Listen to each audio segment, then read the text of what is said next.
क्या लेकर आया बंदा क्या लेकर जाएगा, 2 दिन की ज़िंदगी और 2 दिन का मेला। इसलिए मित्रों, ज़िंदगी 2 उसीलों से जियो। पहला रहो तो फूलों की तरह और दूसरा बिखरो तो खुशबू की तरह। इसीलिए मित्रों, मस्त और खुश रहो ज़िंदगी में। आपका होना ज़रूरी है, आपका मिलना ज़रूरी नहीं है। घर पर रहो, मस्त रहो, खुश रहो। नमस्कार मित्रों, आप सभी का द यूनिक एकेडमी के यूट्यूब चैनल में बहुत बहुत स्वागत है। आज हम पढ़ने जा रहे हैं नशीले पदार्थ। आज टॉपिक रहेगा नशीले पदार्थ, हानिकारक पदार्थ जो स्वास्थ्य के लिए बहुत ही हानिकारक होते हैं। Toxic substance. नशीली पदार्थों में सबसे पहला बात करेंगे गुटखा।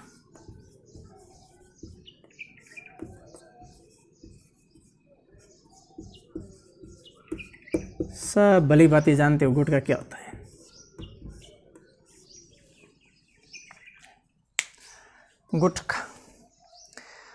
गुटखा कत्था, चूना, धातुएं आदि से मिलकर बना होता है। यदि आप अभी खाते हो और इनकी प्रक्रिया जब देख लेते हो तो फिर दोबारा खाने का मन नहीं होगा। अच्छा, जो लोग गुटखा खाते हैं पूरे दिन उनका मुंह चलता ही रहता है गाय की तरह, कभी बंद होता ही नहीं है। अपन लगातार गुटखे का सेवन करते हैं, गुटखा खाते हैं, उससे एक बीमारी होती है। बीमारी का नाम है सबम्यूकस फाइब्रोसिस। सबम्यूकस फाइब्रोसिस रोग बहुत इंपॉर्टेंट है, ध्यान रखना। जो लोग गुटखा खाते हैं, गुटखा खाने से सबम्यूकस फाइब्रोसिस रोग हो जाता है। इस रोग में जबड़े की मांसपेशियां कठोर हो जाती है, मुंह और जबड़ा ठीक ढंग से नहीं खुल पाता है, और जब जबड़ा कठोर हो जाता है, मांसपेशियां ठीक ढंग से नहीं खुलती है, तो उनको कैंसर हो जाता है। गुटखा खाने से सबम्यूकस फाइब्रोसिस रोग होता है। मुंह की मांसपेशियां बहुत ही कठोर हो जाती है, मुंह ठीक ढंग से नहीं खुलता है, सबम्यूकस फाइब्रोसिस रोग हो जाता है और वो कैंसर से पीड़ित हो जाता है और आखिर तड़प कर मरता है। इससे अच्छा है गुटखा को छोड़ दो, मत खाओ। अच्छा, पुराने समय में क्या होता था, लोग रात भर गाड़ी चलाते हैं, जागना पड़ता है, वो ज़रूर नशा करते थे गुटखा वगैरह, या फिर रात भर कोई काम करते हैं तो उनको आजकल के टाइम में छोरा और लुगाइयों गुटखा खाना शुरू कर दिया। ठाई नहीं पड़े, जित खोचे में जगह मिले बाहर निकालन, लेन सुनो मिलान तैयार करन, गादी ऊपर खोचे में कितनी ठाई नहीं पड़े। कोई देख लिया, कोई नहीं देखा तो हुआ, देख लिया, पूछ लिया आंटी जी ओ कहीं कौन हूँ, तो खोई कौन ओ तो ठीक है, कदी कदी खाया करूँ, वो हमने होती सले नहीं होती सले, नौ निकले बाप रो, कहीं मिले ठान, कोई मतलब नहीं है। नशे से दूर रहो। गुटखा खाने से सबम्यूकस फाइब्रोसिस रोग होता है, मुंह की मांसपेशियां कमज़ोर हो जाती है, कैंसर होने की सबसे ज़्यादा संभावना रहती है। दूसरा है तंबाकू।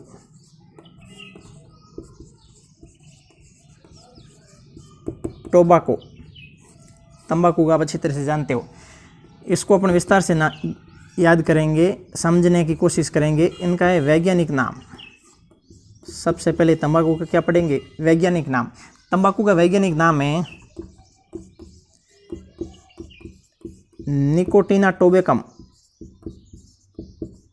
तंबाकू पादप का वैज्ञानिक नाम क्या है, निकोटिना टोबेकम। दूसरा है तंबाकू पादप के कुल का क्या नाम है। तंबाकू पादप के कुल का नाम है सोलेनेसी। कुल का क्या नाम है, सोलेनेसी। और तीसरा, तंबाकू में कौन सा एल्कलॉइड्स पाया जाता है, बहुत इंपॉर्टेंट है। तंबाकू पादप में कौन कौन सा एल्कलॉइड्स पाया जाता है, तो कौन सा एल्कलॉइड पाया जाता है, निकोटीन एल्कलॉइड पाया जाता है, और जिसकी मात्रा होती है 1 से 8%। That is very important. चौथा है तंबाकू का उपयोग, यूज ऑफ टोबाको। तंबाकू का उपयोग कहाँ किया जाता है, बीड़ी, सिगरेट, हुक्का, चिल्लम आदि के रूप में।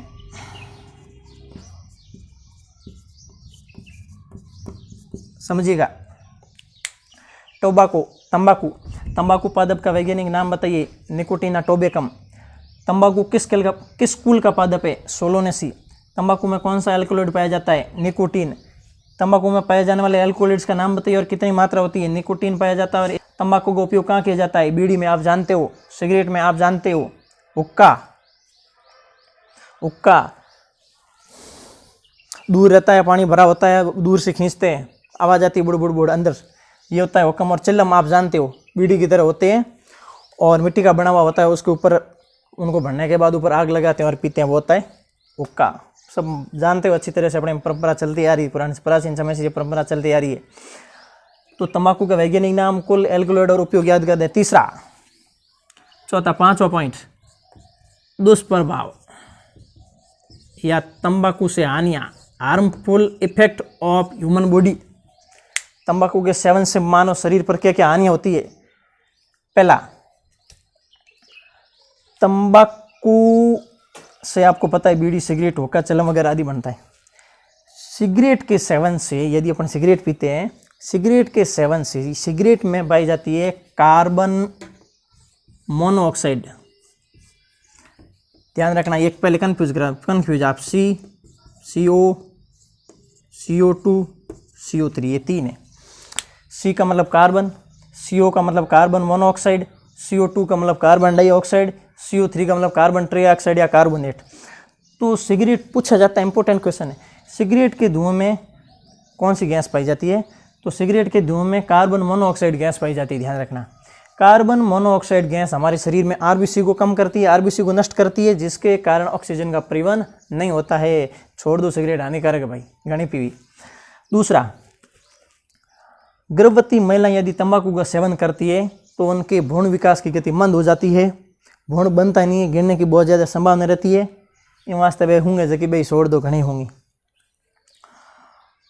जो लोग तंबाकू का सेवन करते हैं, अधिकांश मुंह में, गले में, फेफड़े में, प्रत्येक स्थान पर कैंसर होने की बहुत ही ज़्यादा संभावना रहती है। तंबाकू के सेवन से रक्तदाब और हृदय स्पंदन की दर बढ़ जाती है। मतलब मानव शरीर में तंबाकू के बहुत सारे हानिकारक प्रभाव है, बहुत सारे हानिकारक उपयोग हैं, इसीलिए नशे से दूर ही रहो हमेशा।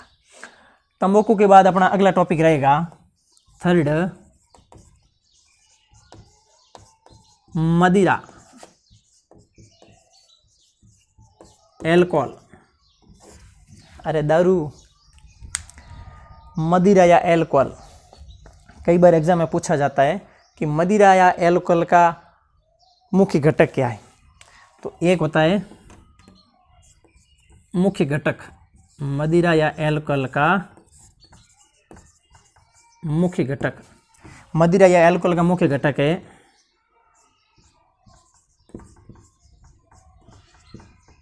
एथेनॉल,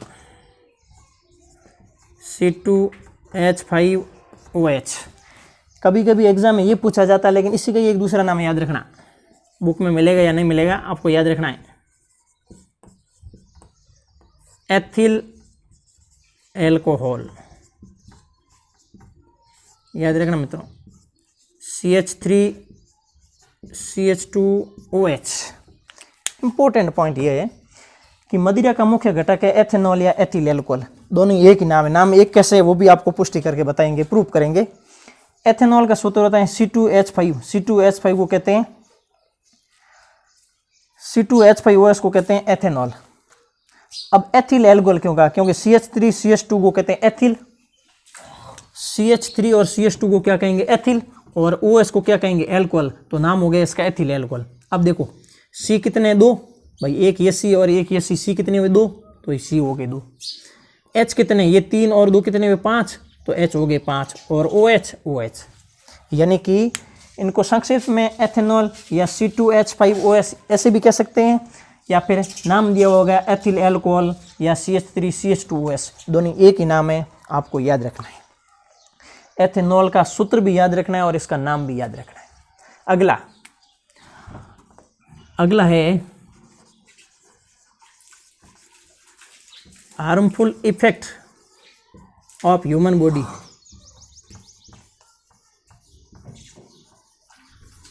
तंबाकू से मानव शरीर पर हानिकारक प्रभाव या दुष्प्रभाव क्या क्या है? नंबर 1, तंबाकू के सेवन से वसीय यकृत रोग होता है। इंपॉर्टेंट पॉइंट है पहला, तंबाकू के सेवन से वसीय यकृत रोग हो जाता है, याद रखना भैया, वसीय यकृत रोग हो जाता है। दूसरा, मदिरा के सेवन से, मदिरा का मतलब एल्कोहल, एल्कोहल का मतलब अपनी भाषा में कहते हैं दारू, वो तो दारू रो सेवन करो की वही पीने के बाद में बंदी है वो एक आदमी मेरा 2 आदमी दी, तीसरी आंख बंद हो जी भी विटामिन 2 ही दी, आगे बहन भाई हाँ नहीं को नहीं हुआ कोई तो पता नहीं है, माँ एक बहन है भाई है कोई है बड़ा छोटा कोई तो पता नहीं है। अच्छा, उसके स्मरण क्षमता में कमी आ जाती है, याददाश्त क्षमता खत्म हो जाती है, और सबसे ज़्यादा प्रभावित भाग होता है वो होता है तंत्रिका तंत्र, important, nervous system, nervous system, तंत्रिका तंत्र। इंपॉर्टेंट प्रश्न है, मदिरा या अल्कोहल सेवन से कौन सा भाग प्रभावित होता है मानव शरीर का? मस्तिष्क, यकृत, आमाशय, किडनी, इस प्रकार का ऑप्शन दे देगा। तो मस्तिष्क सबसे ज़्यादा प्रभावित होता है, और मस्तिष्क में तंत्रिका तंत्र, मतलब पीने के बाद में बिंठा नहीं पड़े, माँ तो चक्री जी कित जा रहा है, कौन आयो है, कौन गयो है, कौन उबो है, की करना है की नहीं करना है, सही ढंग डिसीजन ले भी नहीं सके, क्योंकि भी मेमोरी पावे समय भी मेमोरी क्या करे, स्मरण शक्ति खराब हो जाया करे, धीमी हो जाती है, मंद हो जाती है उसकी क्रिया। अगला, उस समय दुर्घटना होने की सबसे ज़्यादा संभावना रहती है। मदिरा के सेवन से, अब वो दारू पीड़ियों की करें, वो इन तरह भी बे हरकतों देख लोगों ठा पड़ जी, एक तो उससे सामाजिक हानि होती है, एक तो समाज में बुरा लगता है, सामाजिक और आर्थिक क्षति होती है। एक तो कोई देखता है ना उसको क्या दरड़ी हो वो मर्दोनी नाम नहीं करना, तो एक तो समाज में बुरा प्रभाव पड़ता है, दूसरा आर्थिक क्षति होती है। यदि एक आदमी एक दिन का 1 बोतल पीता है, 100, 200, 300 रुपये जितने भी रेट लगती है, महीने का कितना होगा? आर्थिक क्षति हुई, सामाजिक भी क्षति हुई, और बीमार अलग से होंगे वो। अच्छा, मदिरा या एल्कोहल में क्या होता है, यदि अपन OH यानी कि एल्कोहल, यदि अपन एल्कोहल का सेवन करेंगे तो एल्कोहल अपने पेट में जाकर यकृत, यकृत का मतलब लीवर, मानव शरीर की सबसे बड़ी ग्रंथि कौन सी है? यकृत है, ध्यान रखना। तो एल्कोहल, OH को एल्कोहल कहते हैं, यकृत को इंग्लिश में लीवर कहते हैं। एल्कोहल हमारे यकृत में जाकर एक विषैला हानिकारक पदार्थ बनाता है, उसका नाम है एसिटाल्डिहाइड, एसिटाल्डिहाइड। एसिटाल्डिहाइड विषैला पदार्थ बनाता है, एसिटाल्डिहाइड विषैला पदार्थ बनाता है, जिससे मनुष्य की मृत्यु हो जाती है। अर्थात आपने देखा होगा मार्केट में जाते हैं ना दारू लाने, उसका नाम है एथेनॉल या एथिल एल्कोहल। कभी कभी जब इनके बनने की क्रिया होती है, ये मानव शरीर में पेट में जाकर यकृत में जाकर क्रिया करती है, एथेनॉल की जगह या एथिल एल्कोहल की जगह कभी कभी मार्केट मिल जाता है मेथेनॉल। मेथेनॉल, ध्यान रखना, मेथेनॉल मानव शरीर के लिए बहुत ही हानिकारक है, और इसका सूत्र भी आपको लिखा देता हूँ भैया, CH3OS। मेथेनॉल का सूत्र होता है CH3OS। मदिरा या एल्कोहल का मुख्य घटक है एथेनॉल या एथिल एल्कोहल, और जब इसकी जगह मार्केट में कभी कभी ये बन जाता है मेथेनॉल, CH3OS मिल जाता है, मैंने CH2H5OS। अब इनकी जगह यदि मनुष्य इनका सेवन करता है तो ऑन स्पॉट मृत्यु हो जाती है। क्यों? क्योंकि जब एल्कोहल है वो अपने पेट में जाएगा तो यकृत क्या करेगा, एल्कोहल को एसिटाल्डिहाइड में परिवर्तन कर देगा, और एसिटाल्डिहाइड बहुत विषैला पदार्थ है, पीते ही जय श्री राम। इसलिए मदिरा हमारे स्वास्थ्य के लिए बहुत ही हानिकारक है, दुर्घटना होने की सबसे ज़्यादा संभावना रहती है, समाज में अपनी क्षति अलग होती है, आर्थिक क्षति अलग होती है, मरने का भी डर रहता है। सबसे हानिकारक बीमारी है वो यही है। चौथा पॉइंट, अफीम।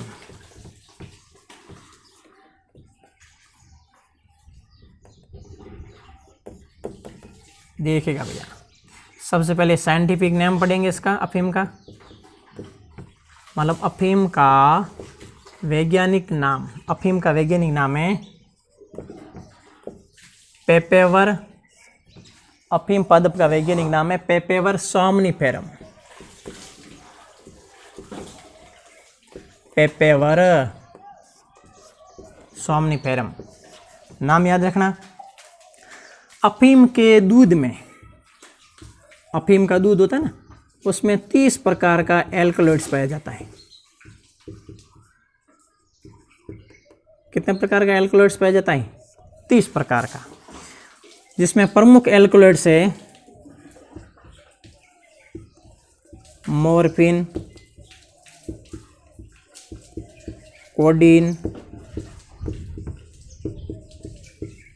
निकोटीन और सोमनिफेरिन। याद रखना मित्रों, ये मुख्य अफीम में पाए जाने वाले एल्कलॉइड्स हैं। कौन कौन से मुख्य एल्कलॉइड्स हैं? मॉर्फिन, कोडीन, निकोटीन और सोमनिफेरिन। इसमें मॉर्फिन और कोडीन ऐसे एल्कलॉइड्स है जिसका उपयोग दर्द निवारक दवा बनाने में किया जाता है। दर्द निवारक दवा, दर्द निवारक दवाओं में इसका यूज होता है। अच्छा, एक बार फिर गुटखा, गुटखा का वैज्ञानिक नाम है सब म्यूकस फाइब्रोसिस। मांसपेशियां कमजोर हो जाती है, मुंह सही ढंग से नहीं खुलता, कैंसर होने की संभावना रहती है, दैट इज कॉल्ड गुटखा, हानिकारक है। दूसरा तंबाकू, तंबाकू पादप का वैज्ञानिक नाम निकोटीन टोबैकम। कुल 16 एल्कलॉइड्स पाए जाते हैं इसके अंदर। निकोटीन कितनी % मात्रा होती है? 1 से 8%। इसका उपयोग बीड़ी, सिगरेट, हुक्का, चिलम आदि के रूप में तंबाकू का उपयोग किया जाता है। तंबाकू के दुष्प्रभाव मैंने आपको बताया था। दूसरा मदिरा या अल्कोहल, मुख्य घटक एथेनॉल, C2H5OH या एथिल अल्कोहल, CH3CH2OH। इसके प्रभाव वसी यकृत रोग हो जाता है, तंत्रिका तंत्र प्रभावित होता है, सबसे ज़्यादा मस्तिष्क प्रभावित होता है, मस्तिष्क में तंत्रिका तंत्र प्रभावित होता है, और क्या दुर्घटना होने की सबसे ज़्यादा संभावना रहती है। कभी कभी मार्केट में एथेनॉल की जगह मेथेनॉल मिल जाता है, CH3OH मिल जाता है, पीने से व्यक्ति मृत्यु हो जाती है। लास्ट अफीम, अफीम का वैज्ञानिक नाम, अफीम पादप का वैज्ञानिक नाम है पेपेवर सोमनिफेरम। अफीम के दूध के अंदर 30 प्रकार के एल्कलॉइड्स पाए जाते हैं। प्रमुख एल्कलॉइड्स के नाम मॉर्फिन, कोडीन, निकोटीन और सोमनिफेरम। मॉर्फिन और कोडीन ऐसे एल्कलॉइड्स है जिसका उपयोग दर्द निवारक दवाओं में किया जाता है। अफीम को मतलब डोडा, हमारे भाषा में क्या, डोडा, डोडो का पेड़ होता है ना, डोडो का पेड़ में डोडा होता है, और डोडा जब पूरा तैयार हो जाता है, पक जाता है ना, तब उसको चीर के उसके अंदर दूध निकाला जाता है। अब वो दूध है ना, दूध का उपयोग दवा में होता है, और उसके बाद में पीछे सूख जाता है। सूख का वो भाग वो हमने मारवाड़ में काम आवे, पछी में राजस्थान ले आवे और बूढ़िया गाड़ गाड़ ज्यों घोटे खुद तो पिए पुए भोणिया पोता थोड़ी आरो बेटा कहीं कौन था नहीं गए हम भी दे देन बाबो पिए बाबे ने कहीं तो टेस्ट आवे जने पिए लार लार आने वाली जनरेशन ने धीरे धीरे ही जन हुआ यूँ ही के दूजू की खुद तो पिए बाबो लार लो नहीं ले पोतो नैन पड़ पोतो नैन भोणियों नैन आड़े बाड़े टाबरों नैन हांगड़ों नहीं लुड़ाए दिन हुआ। कुल मिलान जैसा अपन करते हैं वैसा पीछे पीछे बच्चे भी अपन को फॉलो करते हैं। व्यवहार परिवार में अपन का व्यवहार सही ढंग से होना चाहिए ताकि बच्चे भी अपन फॉलो करें और कुछ अच्छी चीज़ सीखें। जैसा अपन व्यवहार करेंगे वैसे बच्चे भी अपने जैसे फॉलो करेंगे और अपना बच्चे भी अपना पीछे करेंगे। इस प्रकार ये मुख्य 4 नशीले पदार्थ हैं। इनमें से हर एग्जाम में एक न एक क्वेश्चन आता रहता है। गुटखा, मदिरा, तंबाकू और अफीम अच्छी तरह से समझ रहे हैं आप। यदि आप फर्स्ट टाइम हमारे चैनल पर विजिट कर रहे हैं, चैनल को सब्सक्राइब, लाइक, शेयर करें। धन्यवाद।